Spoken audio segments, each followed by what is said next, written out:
కండలు తిరిగిన టెక్నాలజీ కాస్త ఖరీదే గురు. పూర్తి వివరాలకు చదవండి రేపటి సాక్షి దినపత్రిక.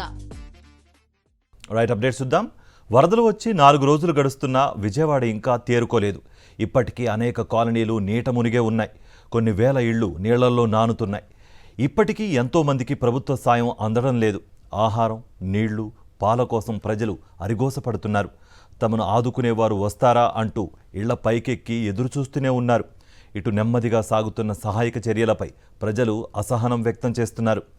వెళ్లిన ప్రాంతాలకే బోట్లు వెళుతున్నాయని, ఇంకా అనేక కాలనీల్లో ప్రజలు సాయం కోసం ఎదురుచూస్తున్నారని ఆవేదన వ్యక్తం చేస్తున్నారు. బుడమేరుకు వరద పూర్తిగా తగ్గిపోయినా విజయవాడను మాత్రం వరద వదిలి వెళ్లడం లేదు. ఏ కాలనీ చూసినా వరద నీరే కనిపిస్తోంది. పట్టణాల్లోకి వచ్చిన వరద ఎక్కడికి వెళుతుంది, ఎలా వెళుతుందని ఎవరికీ తెలియడం లేదు. ఎందుకంటే డ్రైనేజీలు పూడుకుపోయాయి. కాల్వల నిండా నీరే కనిపిస్తోంది. దీంతో వరద నీరు వెళ్లే మార్గమే కనిపించడం లేదు. ఇప్పటికీ అనేక ప్రాంతాల్లో నడుములోతు నీళ్లున్నాయి. కొన్ని ప్రాంతాల్లో మోకాలు లోతు నీళ్లు ఉండడంతో ప్రజలు ఇళ్లు వదిలి బయటకు రావడం లేదు. వరదల నుంచి బయటకు వచ్చిన వారికి ఎటు వెళ్లాలనేది కూడా తెలియడం లేదు. ఎందుకంటే ప్రభుత్వం రిలీఫ్ క్యాంపులను పూర్తి స్థాయిలో ఏర్పాటు చేయలేదు. ఒకవేళ చేసినా అవి కొంతమందికే సరిపోతూ ఉండడంతో ఫ్లైఓవర్స్ పైకి వచ్చి కూర్చుంటున్నారు. ఇటు ఆహారం, నీళ్లు కూడా పూర్తి స్థాయిలో అందడం లేదు. వ్యాన్ల వద్ద నీళ్లు, ఆహారం పొట్లాల కోసం కొట్టుకుంటున్నారు. ఒకప్పుడు విజయవాడ అనగానే ప్రకాశం బ్యారేజీ అందాలు, కనకదుర్గమ్మ ఆలయ దృశ్యాలు కళ్ల ముందు కదలాడాయి. కానీ బుడమేరు సృష్టించిన విధ్వంసం, కృష్ణమ్మ మిగిల్చిన కన్నీళ్లతో విజయవాడలో ఏ మూలలో చూసినా వరద నీరే కనిపిస్తోంది. కనుచూపు మేరలో కనిపిస్తున్న వరద దృశ్యాలే కలిచివేస్తున్నాయి. ఫ్లైఓవర్లు మినహా కనీసం రోడ్లు కనిపించడం లేదు. వరదలు వచ్చి 4 రోజులు గడుస్తున్నా విజయవాడ ఇంకా తేరుకోలేదు. ఇప్పటికీ అనేక కాలనీలు నీట మునిగే ఉన్నాయి. కొన్ని వేల ఇళ్లు నీళ్లలో నానుతున్నాయి. ఇప్పటికీ ఎంతోమందికి ప్రభుత్వ సాయం అందడం లేదు. ఆహారం, నీళ్లు, పాల కోసం ప్రజలు అరిగోసపడుతున్నారు. తమను ఆదుకునేవారు వస్తారా అంటూ ఇళ్లపైకి ఎక్కి ఎదురు చూస్తూనే ఉన్నారు. ఇటు నెమ్మదిగా సాగుతున్న సహాయక చర్యలపై ప్రజలు అసహనం వ్యక్తం చేస్తున్నారు.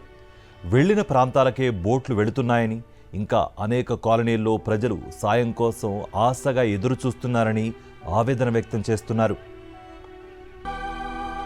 బుడమేరుకు వరద పూర్తిగా తగ్గిపోయినా విజయవాడను మాత్రం వరద వదిలి వెళ్లడం లేదు. ఏ కాలనీ చూసినా వరద నీరే కనిపిస్తోంది. పట్టణంలోకి వచ్చిన వరద ఎక్కడికి వెళుతుంది, ఎలా వెళుతుందనే ఎవ్వరికీ తెలియడం లేదు. ఎందుకంటే డ్రైనేజీలు పూడుకుపోయాయి. కాల్వల నిండా నీరే కనిపిస్తోంది. దీంతో వరద నీరు వెళ్లే మార్గమే కనిపించడం లేదు. ఇప్పటికీ అనేక ప్రాంతాల్లో నడుములోతు నీళ్లున్నాయి. కొన్ని ప్రాంతాల్లో మోకాలు లోతు నీళ్లు ఉండడంతో ప్రజలు ఇళ్లు వదిలి బయటకు వచ్చేస్తున్నారు. వరదల నుంచి బయటకు వచ్చిన వారికి ఎటు వెళ్లాలనేది కూడా తెలియడం లేదు. ఎందుకంటే ప్రభుత్వం రిలీఫ్ క్యాంపులను పూర్తి స్థాయిలో ఏర్పాటు చేయలేదు. ఒకవేళ చేసినా అవి కొంతమందికి మాత్రమే సరిపోతూ ఉండడంపై వారు ఫ్లైఓవర్స్ పైకి ఎక్కి కూర్చుంటున్నారు. ఇటు ఆహారం, నీళ్లు కూడా పూర్తి స్థాయిలో అందడం లేదు. వ్యాన్ల వద్ద నీళ్లు, ఆహార పొట్లాల కోసం జనాలు కొట్టుకుంటున్నారు.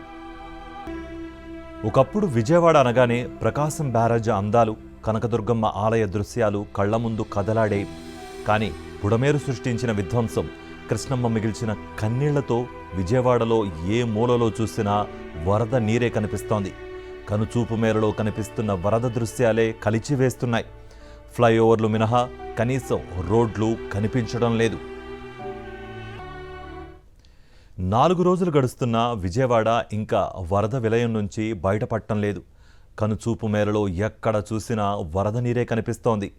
సహాయక చర్యలు అంతంత మాత్రమే కొనసాగుతూ ఉండడంతో ప్రజలు వరద నుంచి బయటపడేందుకు ఆపసోపాలు పడుతున్నారు. విజయవాడలో ఏ వీధిలో చూసినా, ఎక్కడ చూసినా వరద నీరే కనిపిస్తోంది. కృష్ణానది ఉగ్రరూపం, బుడమేరు విధ్వంసంతో వరద ముప్పు నుంచి బయటపడడానికి మరికొంత సమయం పట్టే దృశ్యాలు కలిచివేస్తున్నాయి, కనిపిస్తున్నాయి.